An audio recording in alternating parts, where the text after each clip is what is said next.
Hello and welcome. You're watching Deep Dive by NewsX with me, Devika Devan. On your screens, viewers, you can see a photo of a model from Brazil. Her name is Larissa Neri. Since the 5th of November, Indian publications have been filled with explainers on this particular woman.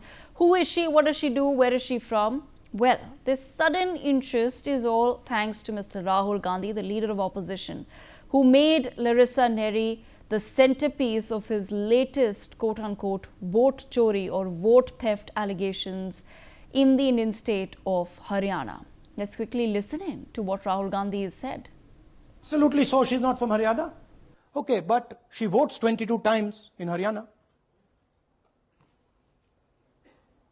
And she votes in 10 different booths in Haryana. And she's got multiple names. Seema, Sweetie, Saraswati, Rashmi, Vimla. Now what's interesting about this and why I'm opening with this slide. Go back please. Why I'm opening with this slide is because this happens in 10 booths. That means that this is a centralized operation.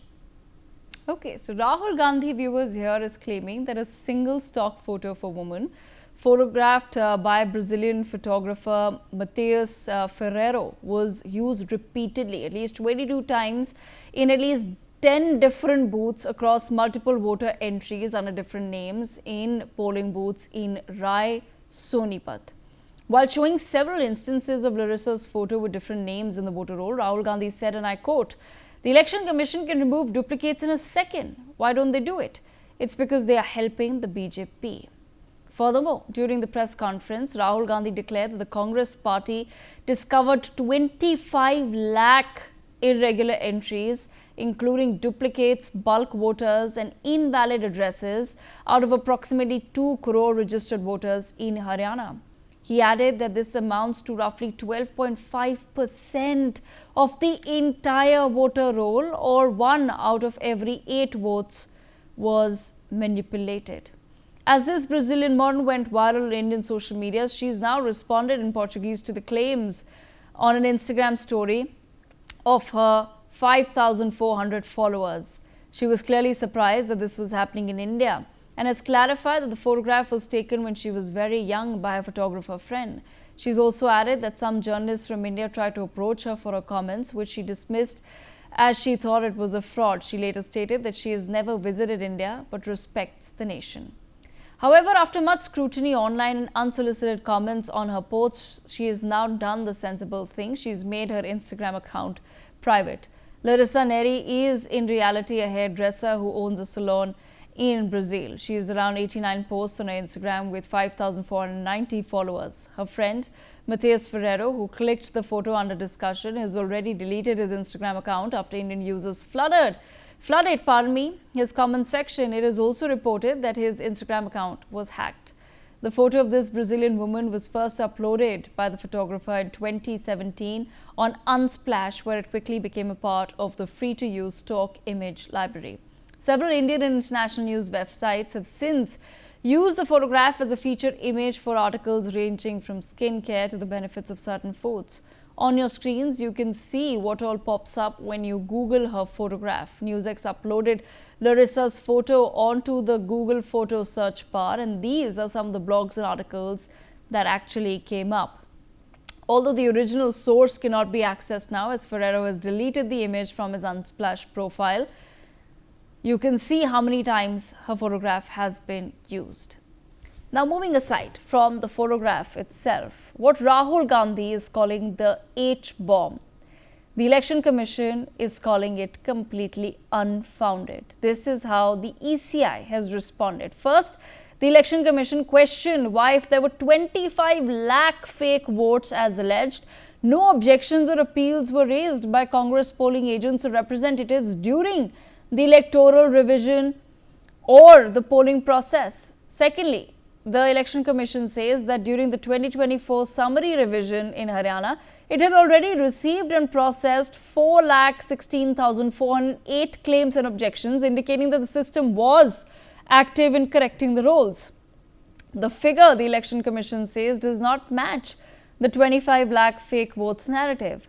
Third, the Election Commission clarified that cases such as repeated house numbers, blank names or house number 0 are not evidence of vote rigging, but result from data entry inconsistencies, especially in villages without formal numbering systems. Haryana's Chief Minister Naib Singh Saini has also responded to the vote chori claims. Listen in. नहीं, देखिए, इसके ऊपर तो विषय में टिप्पणी नहीं करना चाहूँगा कुछ भी, परंतु देश को गुमराह करने का काम राहुल गांधी कर रहे हैं। कांग्रेस ने देश को लगातार पीछे धकेलने का काम किया है। However, this is not the whole story. Pinky Joginder Kaushik, one of the women whose electoral cards were allegedly carrying the image resembling the Brazilian model, said that there was a long-standing photo misprint in her voter ID. She said, and I quote, "I went myself to cast my vote in 2024. When I had applied for my voter ID, it was first received with a photo misprint. It had the picture of a woman from my village. We immediately returned it, but we still haven't received a corrected copy. I cast my vote in the 2024 election using my voter slip and Aadhaar card." In fact, another woman's brother-in-law spoke about the issue. The woman is Munish Devi, whose voter card was allegedly linked to the same model's photo. The brother-in-law said, and I'm quoting here, "This problem had once happened before as well. Munish's photo was swapped incorrectly, showing another woman from the village. She was stopped from voting at first, but when we showed her voter card, they allowed her. The error is from the data operators and not us." So basically, while Rahul Gandhi's H-bomb claims have made headlines, the Election Commission's firm pushback and the voters' testimonies have raised some serious questions about the credibility of the charge itself. For now, the controversy remains more about optics than evidence as Bihar's assembly elections continue. Vote chori allegations by the opposition are, quite frankly, worrisome. I take that conversation forward. Joyita Basu with us. Joyita, your thoughts and comments on this entire vote chori controversy. Is it making sense to you? Well, if you ask me, Rahul Gandhi's claims are not making any sense because you have talked about one woman. There was another case of another woman whose voter card, the same number. This one of the cards that Rahul Gandhi showed. Now that particular lady also had the same number voter card, and there her photo is there. So what voter card is Rahul Gandhi showing? Given that lady, this I saw on X, you see, and that someone else was doing that program. So it seems to me, there must have been, first of all, from where has Rahul Gandhi got all these things? Okay, who has provided him with all these so-called proof? Given that, some of the voters have a different card altogether, even though the numbers are the same. So from where, who is providing him needs to be asked. And what is this, constant, why is he going after the Election Commission in a manner to show this, what he's talking about, 25 lakh votes fraud? All right. These are outrageous claims. Until date, he has not been able to provide any credible proof. So, instead of trying to, is it believable? Is anybody going to believe that the Election Commission is sitting there and committing mass-scale fraud? Nobody is going to believe it. And the more outrageous his claims, and the kind of way, whatever he's saying, things are falling apart. Well, frankly, the least he could have done was he should have done his homework better and provided some actual credible evidence. And this is very wrong, the way he's trying to destroy Indian institutions in the eyes of the voters and the people of this country in general. Yes, but Joyita, why do you think then Rahul Gandhi is not doing as the Election Commission is also stating? The Election Commission is saying file a case, then come on board, let's take this matter forward. So why is it that they're holding press conferences and they're saying we have proof and they're putting that proof out there through press conference, but are not ready to really take the correct course of action here as far as the Election Commission is concerned?